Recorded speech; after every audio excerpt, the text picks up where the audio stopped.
ამ კვირაში ისლამ მაჰაჩევი პირდაპირ შენზე კრიტიკულად გამოხატა თავის ინტერვიუში. მან თქვა: ჩვენ საერთოდ არ გვაინტერესებს ის, ასე რომ ის კითხვა შენთვის შეინახე. არავის აღელვებს. ის იქ დაგისტანში რომ მიბრძვის, ხალხი იძინებს და დილით უყურებს მის ბრძოლას.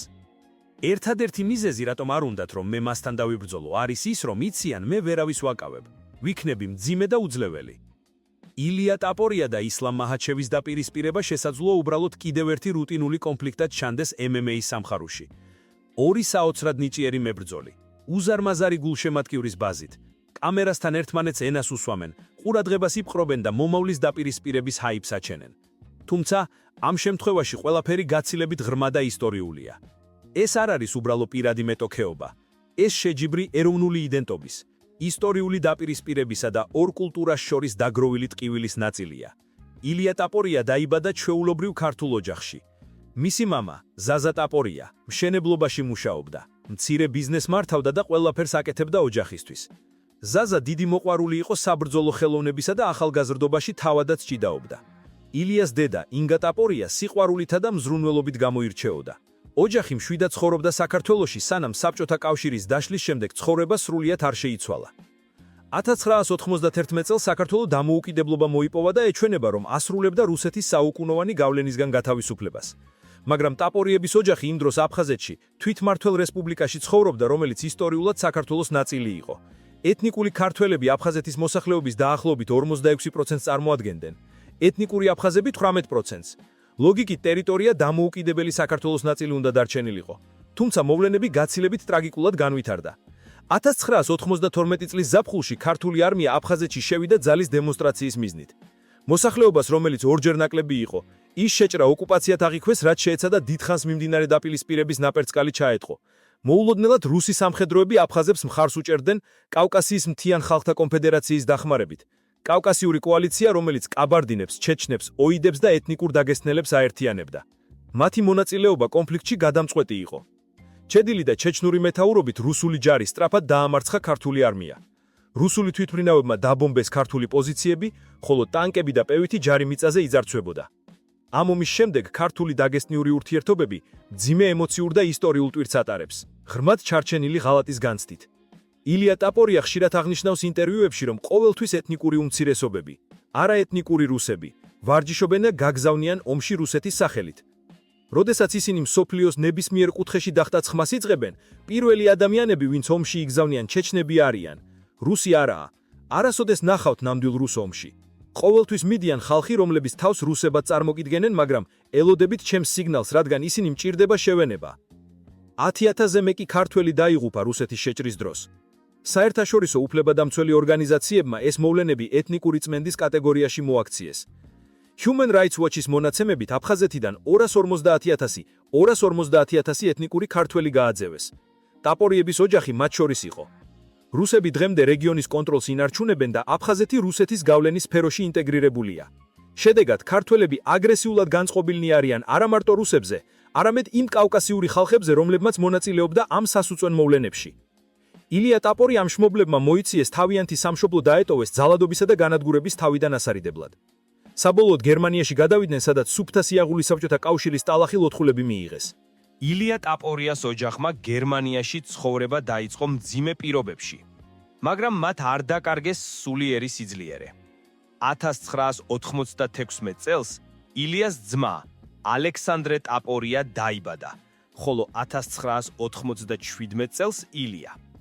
ბავშვობიდან ორივე ბავშვი სპორტს უყვარდა და ერთმანეთთან დაუღალავად შეჯიბრებოდნენ. მამა ზაზა აქტიურად ასწავლიდა საბრძოლო ხელოვნებას. ცდილობდა შთაეგრძნო შვილებში ძალა და ხასიათი. გერმანიაში ყოფნისას ოჯახს არაერთი სამართლებრივი პრობლემა შეექმნა და მშობლები იტაცებდნენ სამშობლოში დაბრუნების ოცნებას. 2008 წელს ტაპორიების ოჯახი დაბრუნდა საქართველოში, ამჯერად რუსთავში, ახალი ცხოვრების დაწყების მიზნით. ილია და ალექსანდრე სერიოზულად დაიწყეს საბრძოლო ხელოვნების სწავლება. კერძოდ, საბერძნულ რომაულ ჭიდაობაში, რომელიც საქართველოში ერთ-ერთი ყველაზე პოპულარული სპორტია. მიუხედავად წარმატებებისა, 2008 წელი კიდევ უფრო ტრაგიკული აღმოჩნდა როგორც საქართველოსთვის, ისე ტაპორიების ოჯახისთვის. იმავე წელს სამხრეთ ოსეთი რუსეთის მხარდაჭერით დამოუკიდებლობისთვის იბრძოდა. მრავალი წლის ბრძოლების შემდეგ სამხრეთ ოსეთი ოსების ძალების კონტროლქვეშ გადავიდა, რომლებიც ძლიერი მხარდაჭერით სარგებლობდნენ რუსეთიდან, რომელიც რეგიონში გავლენას ინარჩუნებდა. ამავე წელს, როდესაც ტაპორიები დაბრუნდნენ, მეორე სასტიკი ომი დაიწყო. საქართველოს სამხრეთ ოსეთის აღსადგენად შეეცადა, მაგრამ რუსეთმა სრულმასშტაბიანი შეჭრა განახორციელა, სერიოზული თავდასხმებით და დაბომბვით. ასობით ადამიანი დაიღუპა, მრავალი გახდა ლტოლვილი. ტაპორიების ოჯახი ომის ზონის არალოკაციაში ცხოვრობდა. ილიას ახსოვს, რუსული თვითმფრინავები დაბომბავდნენ. ჩვენ დედაქალაქიდან მხოლოდ 14 კილომეტრით ვცხოვრობდით. არც წყალი, არც საკვები, არც ელექტროენერგია, მხოლოდ სიკვდილი ქუჩებში. ომის დღეები სასტიკი იყო, ხალხი შიმშილით იყო გატანჯული. მზად იყო მოკლას სხვები, რომ ოჯახი გამოსაცოცხლებლად დაეხმაროს. თავდაპირველად მეშინოდა, მაგრამ მალე შიში გაქრა. ეს იყო მომენტი, როცა უნდა გამხდარიყო კაცი. მოსავლისთვის უკეთესი მომავლის ძიებაში ზაზა და ინგა ტაპორიები გადავიდნენ ესპანეთში. ბავშვებს თან ვერ წაიყვანდნენ, ამიტომ ილია და ალექსანდრე დარჩნენ საქართველოში, დეიდებთან და ბებიასთან. ისინი ყოველდღიურად ვარჯიშობდნენ და სპორტულ წარმატებაზე ოცნებობდნენ. გასულ წლებში საქართველო მუდმივად ექცეოდა რუსეთის შეტევებს, რაც ეროვნულ განწყობაში ძლიერმა ბიძგმა გამოიწვია, ამ ომებმა ქართველი ხალხის გონებაში ხრმა ზიზღი გამოიწვია. თუმცა ქვეყანა უკვე კრიზისში იყო და ახალი ომის შესაძლებლობა არ ჰქონდა. სწორედ ამიტომ სპორტი, განსაკუთრებით ჭიდაობა, ერთ-ერთი იარაღად იქცა, სადაც ქართველები სიმბოლურად იცავდნენ თავიანთ ღირსებას. საქართველოს ჭიდაობის ტრადიცია საბჭოთა დროიდანვე ცნობილი იყო. საბერძნულ, რომაული და თავისუფალი სტილი ეროვნული სპორტი იყო, ხოლო მთავარი მეტერაკეები დაღესტნელები, რომლებიც რუსულ დროშის ქვეშ იბრძოდნენ და მრავალი медალი მოიპოვეს. თითოეული შეხვედრა ეროვნულ მნიშვნელობის სიმბოლოს ატარებდა. სპორტის მეშვეობით ქართველები ცდილობდნენ დაემტკიცებინათ, რომ რუსებს ჩამორჩენა არ ჰქონდათ. ყოველი ბრძოლა იყო სიმბოლური ბრძოლა ქვეყნის ღირსებისთვის.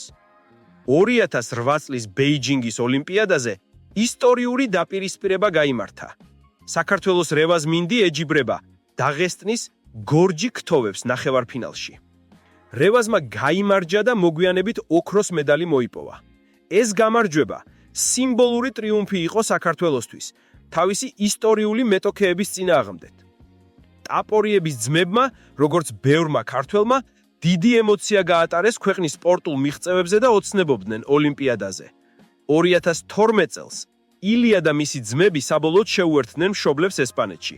აქ მათ ჭიდაობის ნაცვლად ბრაზილიური ჯიუ-ჯიტსუ ისწავლეს. ესპანეთს ჭიდაობის ტრადიცია არ ჰქონდა, ამიტომ საბოლოოდ გადავიდნენ MMA-ში.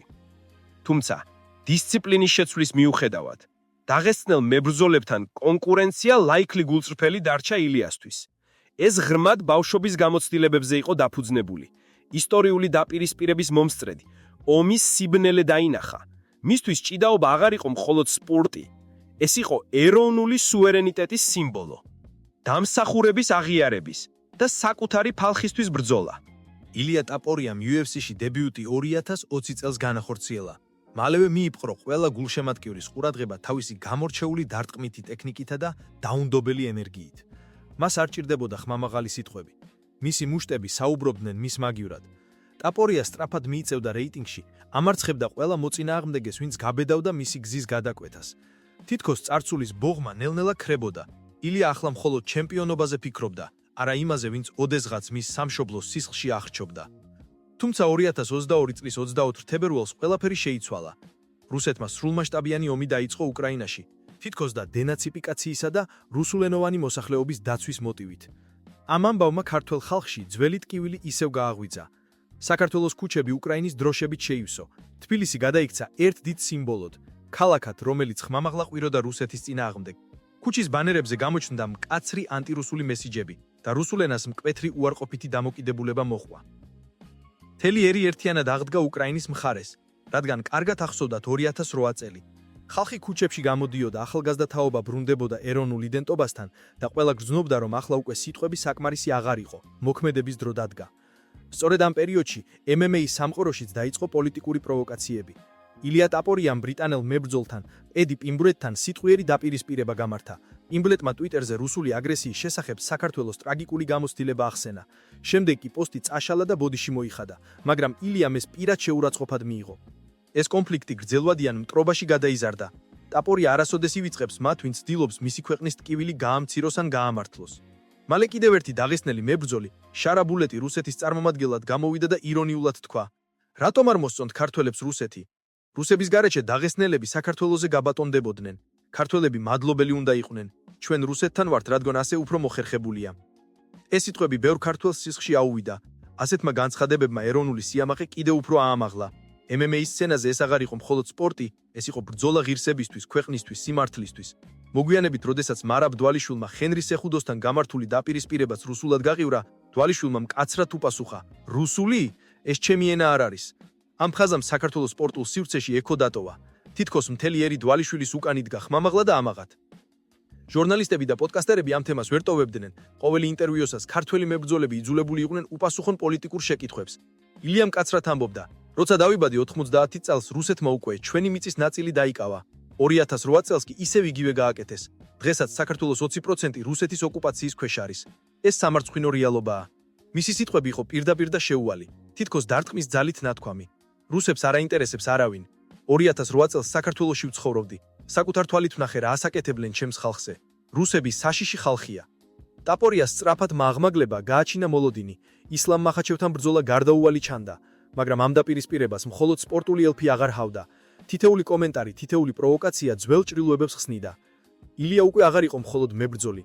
ეს იყო ერის შვილი, რომელიც საკუთარ ისტორიას თავისი მუშტებით წერდა. მისი ყოველი დარტყმა პარსულის ნაღელს ატარებდა. ყოველი გამარჯვება ქართველების თავმოყარეობის სიმბოლო იყო. ის ხედავდა მახაჩევში არა მხოლოდ მოწინააღმდეგეს, არამედ იმ სისტემის სახეს, რომელმაც ოდესღაც საქართველოს მიწა სისხლში ჩაახჩობდა. ილია ტაპორიასთვის ეს ბრძოლა არ იქნებოდა მხოლოდ ქამრისთვის, ეს იქნებოდა შურის ძიება, ისტორიული სამართლიანობის აღდგენა, ბრძოლის გაგრძელება იმ დავშობის ტრავმების, რაც ომის დროს განიცადა. ის, რასაც ახლა ვხედავთ, არ არის მხოლოდ სიტყვიერი დაპირისპირება. ეს ღია მასობრივი პროვოკაციაა, რომელიც მავნებლურად კვეთს ეროვნულ გრძნობებს და დაამწვევს დღის წესრიგს. ისლამ მახაჩევი ინტერვიუში რომ განაგრძობს ილიას და ამბობს ჩვენ საერთოდ არ გვაინტერესებს ეს არა უბრალოდ უაზრო ფრაზაა. ეს გამოწვევაა, სიზმარის გამომხატველი ზიზღის გამოხატულებაა, რომელიც მიზანმიმართულად სხვა სიმბოლოდ გარდაიქმნება. ასეთ სიტყვებს შედეგი აქვს. ისინი ანთებენ გულებს, გამცემება აგრესია და შრისძახილი იქმნება არა მხოლოდ კამერის წინ, არამედ ქუჩაში, ოჯახსა და გადარჩენისთვის ბრძოლაში გაზრდილი კაცების სულში. ილიათვის ეს ყველაფერი გაცილებით პირადულია. ის არ არის მხოლოდ სპორტსმენი. ის არის ადამიანი, რომლის ოჯახმაც ომის და იძულებით გადაადგილების მძიმე გამოცდილება გაიარა. მას აქვს წარსულის გახსენება, მშობლების შიში, დაბომბილი ქუჩები, გაყინული იმედები. და როცა მახაჩევის მსგავსი ფრაზები ისმის, ილია აღარ გრძნობს მხოლოდ კონკურენტს მეტოქედ, ის ხედავს იმ სისტემას, რომლის ხელითაც ტკივილი და არა თავის ქვეყანას. ამიტომაც მისი პასუხი არ იქნება შერიგება, მისი პასუხი იქნება ანგარიშის გამწორება იარაღითა და მონდომებით. MMA-ში დაცინვა და შეურაცხყოფა ხშირად გამოიყენება ფანების შეკრებისა და მედია ფარსისთვის, მაგრამ აქ საქმე ეხება უფრო ღრმა ემოციურ სპექტრს. გულშემატკივარი, რომელიც მთელი ცხოვრება გულდასმით უყურებდა როგორ წმენდნენ მისი მიწას, არ იმეტებს ადამიანს, რომელიც მასისთვის შეურაცხყოფას მიმართავს. ილიას ბრძოლა მახაჩევის წინააღმდეგ არ იქნება მხოლოდ რეკლამის შოუ, ეს იქნება წარმომადგენლობითი, almost პაქტი, მთელი ქვეყნისთან. ყოველი ცემა, ყოველი დავალება ამ ორთა ბრძოლაში, ეს არის შეტყობინება. სროლას დაუბრუნებთ იმას, რაც ჩვენი იყო. პირდაპირ ვილაპარაკოთ, პოლიტიკა და სპორტი აქ ირჩევენ ერთმანეთს როგორც מחვილს და საპირწონეს. მედიამ და პრომოუტერებმა შეიძლება სცადონ ამ დაპირისპირების სავაჭრო ფასი გაზარდონ, მაგრამ საფრთხე რეალურია. როცა ბრძოლა გადაირთვება ეროვნული იდენტობით, ფანები აღარ არიან მხოლოდ მაყურებლები. ისინი საქმეში არიან ჩაბმულები ემოციებით, ისტორიული გულის ტკიველით და ნეგატიური ენერგიით. ერთი მომენტალური გამოსვლა შესაძლოა საფრთხეში ჩააგდოს სპორტის უსაფრთხოება. შეურაცხყოფისგან მიტანა შეიძლება გახდეს საბაბი ქმედებისთვის, რომლებიც არარაობასა და წახალისებად მიგვეჩნია. ილია პატიოსნად მიდის ნაბიჯ-ნაბიჯ, ყოველდღიური ვარჯიში, მოტივაცია და მონდომება. მისი კუნთებში და უკვე დაუმარცხებელ გეგმებში ჩართულია მთელი მისი ოჯახის წარსული. ეს ამბავი, რომელიც მკვეთრად დაბრუნდება ამ ბრძოლაში. ხოლო მახაჩევი, მისი არაფერი გვაინტერესებს, ეს გულგრილობის მოჩვენებაა. გულგრილობა, რომელიც ხშირად გამოხატავს შიშს. როდესაც მეტოქე იგებს უფრო მეტ ინტერესს ვიდრე შენ, ეს დამცირება უფრო საშიშია ვიდრე პირდაპირი გმობის გამოხატულება. ეს კონფლიქტი უკვე გავლენას ახდენს პროფესიულ დონეზე. პრესკონფერენციები, ინფლუენსერ ვიდეოები, პოდკასტები, ყველაფერი გავს ინტენსიურ პრეფილმს, სადაც თითოეული ფრაზა მძაფრად იწერება ისტორიაში. და მაინც ილია ჯიუტად არაპირებს დათმობს. თითოეული მისი სიტყვა ეს არის გამოწვევა მახაჩევისადმი და თითოეული მისი მოქმედება ეს არის პასუხი იმათვის, ვინც ოდესღაც მის ხალხს წაერთმევდა ჰაერს და სახლებს. ყველაზე შემაშფოთებელი სინამდვილე კი ასეთია. თუ ასეთი დაპირისპირება რეალურად მოხდება, მას მერე არ იქნება მხოლოდ სპორტული შედეგი, იქნება პოლიტიკური, საზოგადოებრივი და გეოგრაფიული რევერბერაცია. გამარჯობა მახაჩევის წინააღმდეგ ილიას ჩაანაცვლებს ხალხის თვალში როგორც გმირად, რომელსაც არა მხოლოდ წონისტი კატეგორიებისა და ქამრების მოპოვების უნარი აქვს, არამედ ქვეყნის იმიჯის გამყარების, ისტორიული მოუთმენლობის პასის გამბრუნების და ეს, სადაც არ უნდა დასრულდეს სამომავლოდ, საქართველოსთვის შეიძლება იყოს ახალი ამბის დასაწყისი. ამიტომაც, როცა მახაჩევი ამბობს არ გვაინტერესებს, ეს მტრის ბოლო შემოტევაა. მისთვის ეს სულ ერთი შეიძლება გახდეს, მაგრამ ქართველის გულისთვის ეს ბრძოლაა. ილია არ მიიღებს ამ შეურაცხყოფას წყნარად. მისი ტრიბუნიდან გამოვალი წვეთი არ იქნება სისხლი მხოლოდ რინგში, ეს იქნება ნარკვევი ისტორიისა, რომელიც იმ მომენტში გადაიწერებს კიდევ ერთ ძველ ჭრილობას. ილია ტაპორიას ბრძოლა არ არის მხოლოდ სპორტული შოუ. ეს არის ეროვნული სიმბოლო, რომელიც ასახავს საუკუნოვან ტკივილს, შურისძიებას და შეუპოვრობას. ის არ ამზადებს თავს მხოლოდ მახაჩევის დასამარცხებლად. ის ემზადება იმისთვის, რომ გაანადგუროს მთელი ნარატივი. თითქოს ქართველების სუსტები არიან.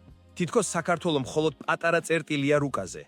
ტაპორიას მუჩში არის ის ძალა, რომელსაც ვერ აფასებენ. სული ქვეყნის, რომელიც მუდამ იბრძოდა თავისუფლებისთვის. სული ხალხისა, რომელსაც არც ომები დაარღვიეს, არც დამარცხებებმა. მისი ცხოვრება, ეს არის უწყვეტი ბრძოლა. ბავშვობიდან დაწყებული, ემიგრაციიდან, ომიდან, შიმშილიდან, მან ვერაფერი გააჩერა. ახლა კი, როცა ის UFC-ს ერთ-ერთ ყველაზე ხმაურიან სახელად იქცა, ტაპორია ხვდება. ეს სცენა მისი ადგილია. ეს ორთაბრძოლა არის მისი შესაძლებლობა ისტორიაში საკუთარი ხმით დარჩეს. მახაჩევის სიტყვები, ჩვენ არ გვაინტერესებს ილია, მისთვის არ არის შეურაცხყოფა. ეს არის მოწვევა. მოწვევა იმისთვის, რომ ერთხელ და სამუდამოდ დაამტკიცოს, ვის ეკუთვნის რეალური ძალა.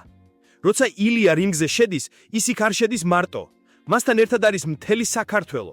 ყველა, ვინც ოდესღაც დაკარგა სახლი, ვინც ომში დაიღუპა, ვინც იზოლებული გახდა სამშობლო დაეკოვებინა. ყოველი მისი დარტყმა, ყოველი დაჭერა და დაცემა, ეს არის ტკივილის, სიძულვილისა და ეროვნული სიამაყის გამოძახილი. ილია არ არის უბრალოდ მებრძოლი, ის არის ხორცშესხმული პროტესტი. მისი ენერგია განსხვავებულია. ის არ ლაპარაკობს ზედმეტად, მაგრამ როცა ამბობს, მისი სიტყვები ჭრიან. როცა ვარჯიშობს, ის არ ემზადება მხოლოდ სხეულით, ის ემზადება გონებით, ემზადება იმ ბიჭისთვის, ვინც ოდესღაც შიშით იწვა მიწაზე, როცა ბომბებით სვიოდა და იმ ბავშვისთვის, ვინც შეჰპირდა საკუთარ თავს, რომ ერთხელ მაინც უკან მიიტოვებდა ამ შიშს. ახლა ეს მომენტი დადგა. ისლამ მახაჩევისთვის ეს ბრძოლა შეიძლება იყოს მხოლოდ კარიერის ნაწილი, ტიტულისთვის მორიგი შანსი, მაგრამ ილიასთვის ეს არის წმინდა ომი. მისთვის ეს ბრძოლა არ მთავრდება გონგის ხმაზე. ეს არის ბრძოლა პატივისთვის, რომლის დაკარგვას არც ქართველები არასოდეს შეეგუებიან. ტაპორია არ ითხოვს პატიებას, არ ითხოვს მოლაპარაკებას, ის მოდის დასამარცხებლად. როცა ილია ამბობს, ჩვენ არ ვართ პატარა ერი, ჩვენ ვიცით ბრძოლა, ჩვენ ვიცით ტკივილი და როცა საქმე ჩვენს მიწას ეხება, არავინ გადარჩება. ეს სიტყვები ემსახურება არა პროვოკაციას, არამედ სიმართლეს, რომელიც საუკუნეებია სისხლით იწერება. UFC-ში ყველა ელოდება ამ დაპირისპირებას. პრომოუტერები ხედავენ შანსს გაყიდონ ისტორია, მაგრამ ეს ისტორია უკვე იყიდულია ქართველების გულებში. ეს არ არის უბრალოდ ბრძოლა რეიტინგისთვის. ეს არის ბრძოლის ხაზზე გამოტანილი ღირსება. და როცა ის დღე დადგება, როცა ილია ტაპორია შევა ოქროს რკალში, მახაჩევის წინააღმდეგ, დარბაზი არ დაინახავს მხოლოდ ორ მებრძოლს. დაინახავს ორ სამყაროს, ორ ისტორიულ გზას, ორ სულს. მახაჩევი დაინახავს, როგორ გამოიყურება ნამდვილი მრისხანა მაშინ, როცა ის მოდის ხალხიდან, რომელმაც 1000-ჯერ განიცადა ომი და მაინც არ დაკარგა სული. ის დადგება იქ, დაუნდებლად, ცივ მზერით, გამოთვლილი სიჩუმედ და შინაგანი ქარიშხილით. და როცა ბრძოლის დასაწყისის ხმა გაისმება, ის არ მოიქცევა როგორც MMA მებრძოლი. ის მოიქცევა როგორც ქართველი, როგორც მებრძოლი, რომელიც მოიტანა თავისი წარსული, თავისი ოჯახი, თავისი სამშობლო და ერთი მიზანი, დაამციროს ის, ვინც ცდილობდა მის ქვეყანას წარსულში ჩაეტოვებინა. როცა ყველაფერი დასრულდება, მახაჩევ შეიძლება ქამარი აღარ ასოდეს, მაგრამ ილიას სახელი აღარ დავავიწყდება. ეს აღარ იქნება მხოლოდ გამარჯვება, ეს იქნება ისტორიის დაბრუნება.